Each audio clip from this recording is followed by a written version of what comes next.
Hi guys, today's video is going to be on CenturyLink AT&T.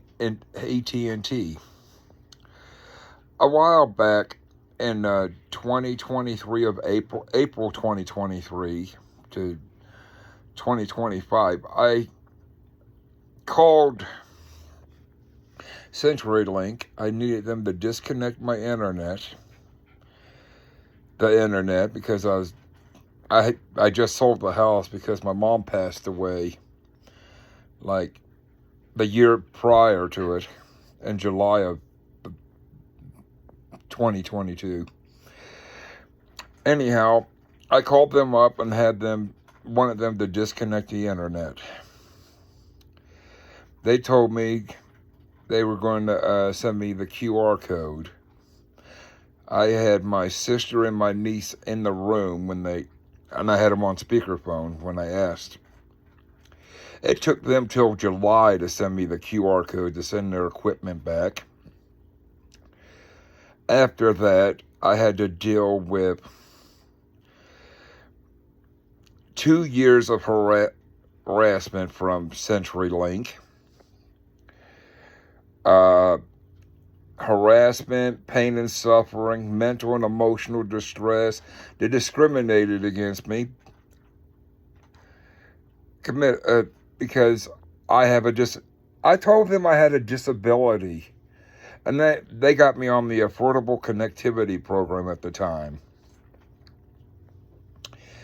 I was on and not only that,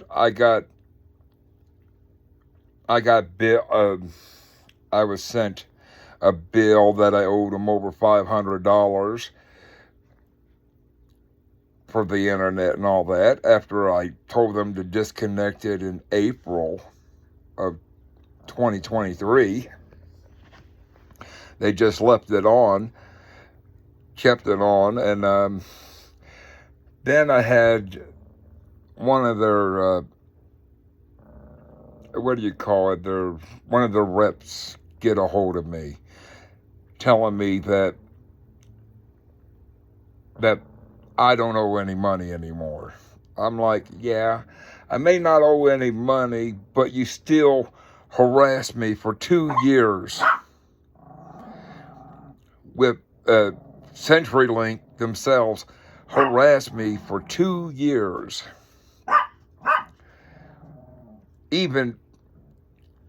And then they come back and say that, oh, the bill's no longer there. You don't owe us any money. But yeah, you harassed me for 2 years, caused me mental and emotional distress, pain and suffering. You discriminated against me.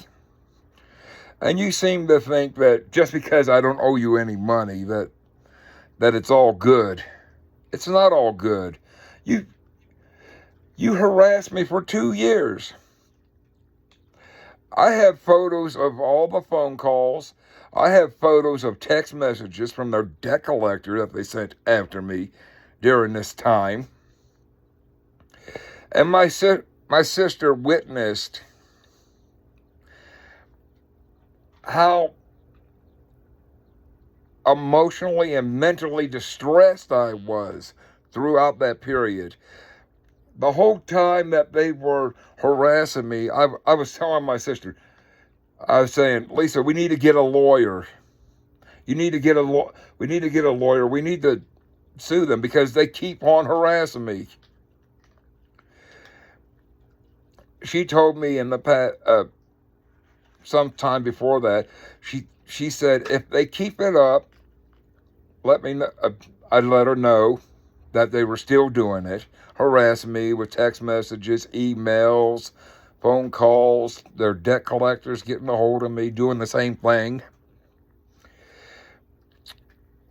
I got pictures of all of the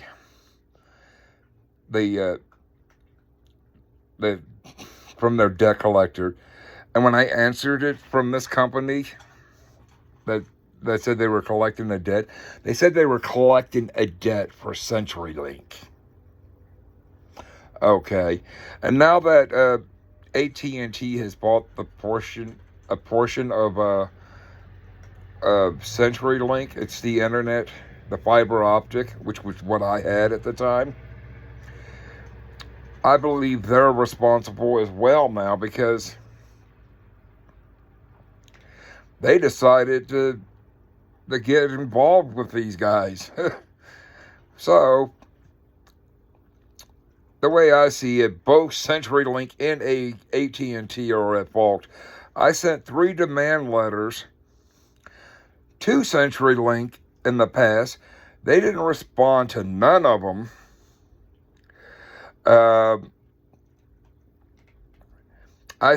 My sister sent a demand letter to AT&T, to their actual general manager, whatever. No, president. It's the president of AT&T. They didn't respond either. So this video is directed at both companies. It first started with CenturyLink doing it to me.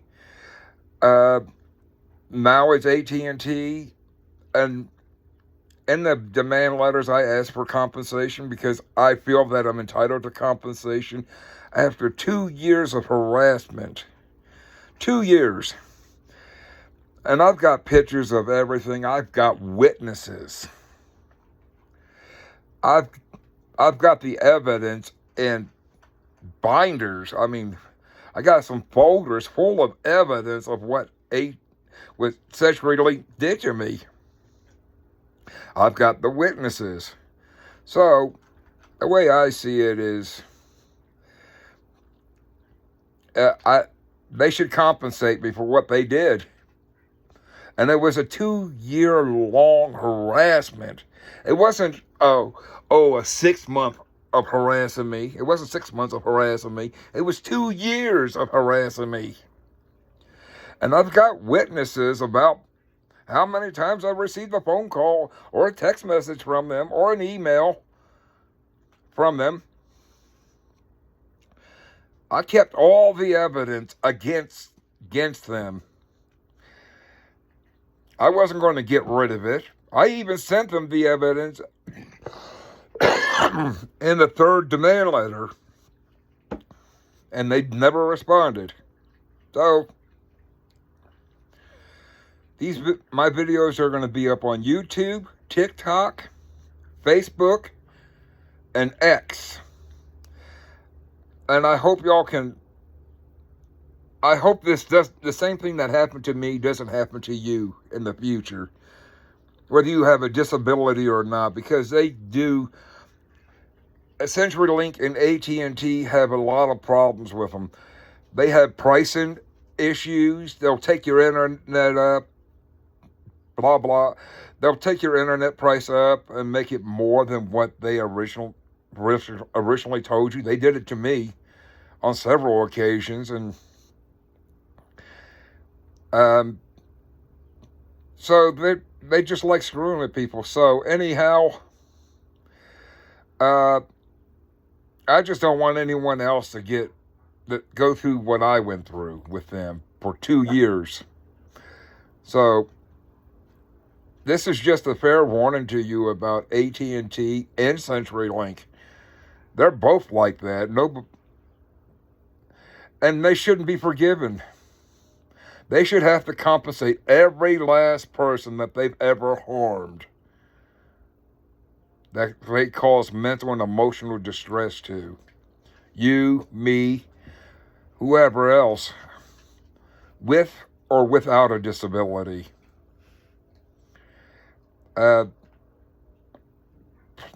Please subscribe, like, or whatever. Thanks.